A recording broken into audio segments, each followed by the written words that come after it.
केंद्रीय वित्त मंत्री सीतारमण अपना 8वां आम बजट 1 फरवरी को लोकसभा में पेश करेंगी, जिसको लेकर डी इंडिया न्यूज ने आमजनों और शासकीय कर्मचारियों से बजट को लेकर प्रतिक्रिया जानी। आम लोगों का कहना है कि महंगाई को देखते हुए बजट में टैक्सेस में छूट देना चाहिए। साथ ही पेट्रोल और डीजल के दाम अधिक होने से खाद्य सामग्री सहित अन्य सामग्रियां महंगी होंगी। कच्चे तेल के रेट अंतर्राष्ट्रीय बाजार में गिरने के बाद भी केंद्र सरकार पेट्रोल और डीजल के दाम कम नहीं कर रही है। इस बजट में पेट्रोल डीजल के दाम कम कर आम जनों को राहत देना चाहिए, जिससे महंगाई पर भी नियंत्रण हो सकेगा। सर, एक चीज़ और बताइए कि देश में पेट्रोल की बढ़ती कीमतों उसके बारे में क्या कहना है आपका? सर, ये कच्चे तेल का दाम तो काफ़ी कम हो चुका है, उसके बावजूद भी पेट्रोल के दाम यथावत बने हुए हैं। यदि पेट्रोल और डीजल के दाम ज़्यादा होंगे तो स्वाभाविक है कि ट्रांसपोर्ट वगैरह में चार्ज ज़्यादा लगेगा, सामान महंगा मिलेगा, आम जनता को परेशानी होगी। लेकिन कई दिनों से वो बिल्कुल स्थिर बना हुआ है। चाहे अंतर्राष्ट्रीय बाज़ार में कच्चा तेल का दाम कम भी हो जा रहा है, लेकिन जो बाज़ार में मिल रहा है पेट्रोल, वो तो बिल्कुल फिक्स रेट पे है पेट्रोल डीजल। इसको भी कम किया जाए सर। देवप्रिया जी, आपसे ये जानना चाहूँगा कि देश की वित्त मंत्री निर्मला सीतारमण जी कल 8वां बजट पेश करने वाली हैं, उसको लेकर आपकी पहली प्रतिक्रिया क्या है?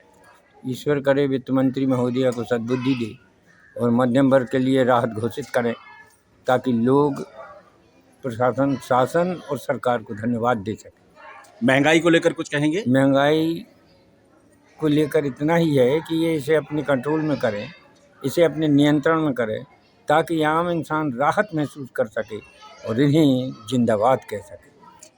उसके अलावा टैक्स स्लैब जो जिस हालात में है अभी पिछले 4-5 सालों से, उसको कुछ कहेंगे? जितने भी टैक्स हैं, इन टैक्सेस को धीरे धीरे कुछ करें, ताकि मध्यम वर्ग को इन टैक्सों के कारण जो असुविधा उत्पन्न होती है या जो महंगाई होती है, उससे राहत मिल सके।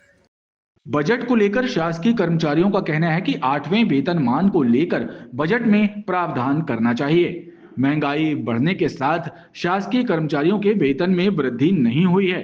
कर्मचारियों को केंद्रीय वित्त मंत्री से इस बजट में काफी राहत देने की उम्मीदें हैं।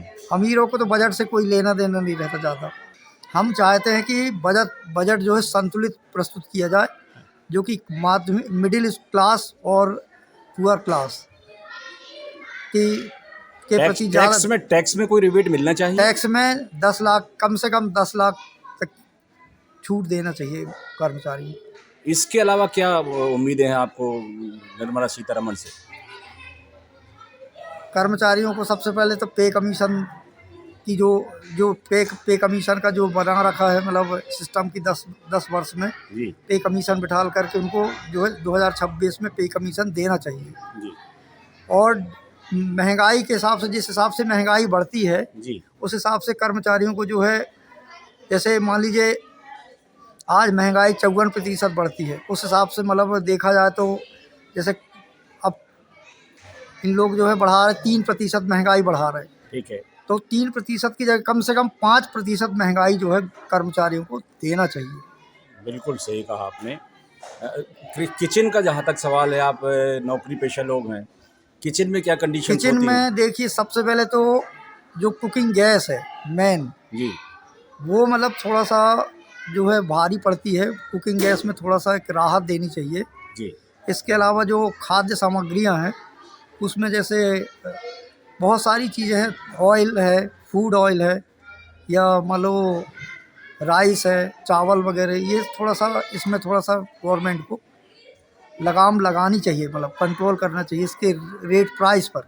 मैम, कल देश की वित्त मंत्री 8वां बजट पेश कर रही हैं, उसमें आपकी क्या अपेक्षाएं हैं उनसे? सर, जैसे कि हर महिला की अपेक्षा होती है, और सीतारमण जी तो खुद ही एक गृहिणी भी हैं, कुशल गृहिणी है, तो उनको पता होगा कि जब बजट महंगाई बढ़ती है तो सबसे पहले उसका असर सीधे हमारे किचन पे पड़ता है, फिर उसके बाद धीरे धीरे घर की सारी स्थितियों पे पड़ता है।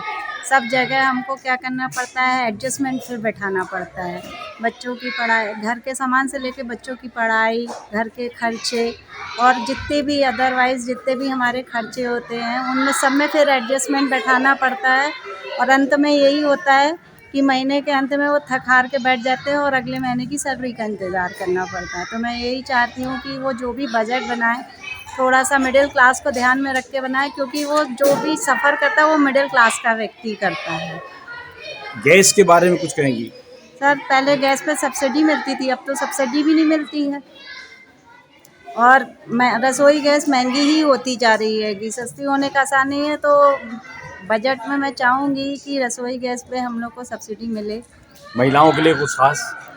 महिलाओं के लिए खास देखिए सर, अब तो 1 और 1 11 बन के काम करेंगे तभी घर चलता है। तो जॉब पाना तो बहुत मुश्किल कार्य हो गया और स्पेशली गवर्नमेंट सर्विस पाना तो बहुत ही ज़्यादा मुश्किल कार्य हो गया। तो हम चाहते हैं कि वो महिलाओं के लिए रोज़गार के अवसर प्रदान करें, ताकि वो खुद से अपना कोई रोज़गार कर सके और आय का साधन जुटा सके। जबलपुर से इस्माइल खान की रिपोर्ट।